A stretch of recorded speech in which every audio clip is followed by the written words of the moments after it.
Getting onto my side, I go like this, I can't get anything going.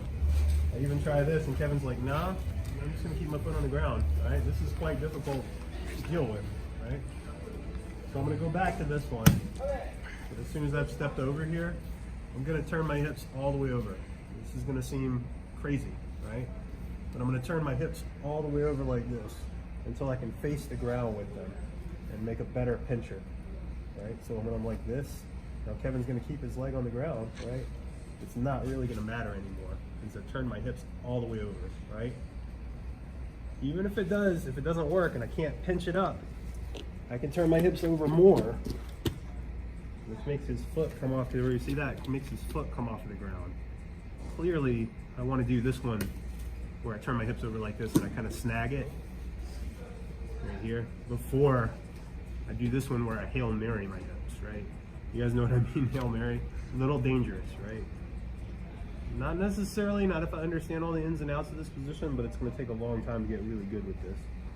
So when I do this one, I turn my hips over, I need to make it pretty quick and then get right back into this spot. This is all I'm looking for, just this snag, 1/4 back to guard mount kind of thing, right? From here, I'm lifting, diving underneath, entering into my deep half position again. And I address this with a few of you guys. I'm not really going to make sure my hips go this way. I always want to make sure they're coming the same way as Kevin here, right? By default, I would just simply start creeping out the back, okay? When he realizes I'm doing that, usually he settles his weight back, and then we have a very interesting kind of deep half scenario that I can play from. All right? Richard, how are you? Oh. Here, stopped him from going anywhere further. Stepped over, couldn't get it. Tried this one, couldn't get it. Too flat, too down on the ground. So I turn my hips all the way over. But notice my shoulders don't go beyond 45 or not 90 anyway. It goes before 90, right? So I can snag it this way oftentimes. If I still can't get it, this is a two-parter, right?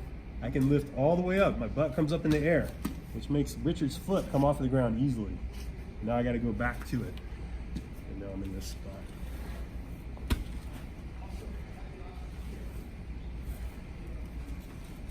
Okay. All right. Getting a little bit trickier here, guys.